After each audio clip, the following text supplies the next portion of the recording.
Speaker, a vote with us on the previous question is a vote to protect the police. I reserve. The gentleman from Texas is recognized.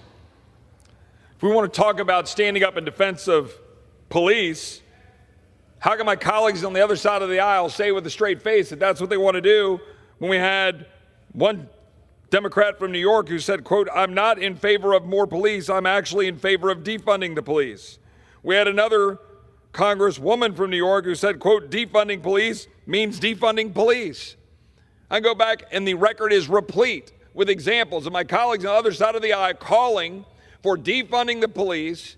And in fact, one of my colleagues from Texas was literally serving on the Austin City Council when they cut $150 million out of the Austin Police Department's budget, leaving their academy decimated, leaving them unable to field 911 calls, leaving violent crime skyrocketing in the city of Austin, because my colleagues on the other side of the aisle were patently clear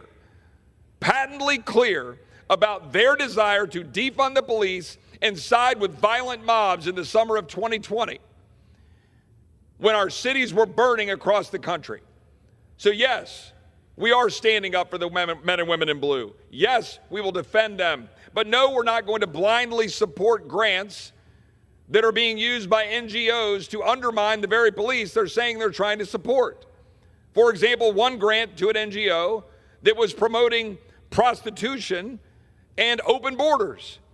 This is the kind of stuff that the American people sent us here to stop. This is the kind of stuff that they're proud of the president for using DOJ to identify and stop.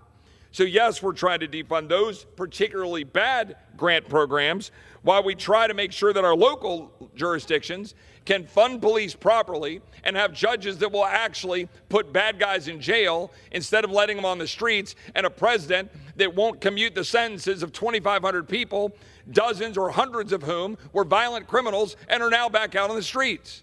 I reserve.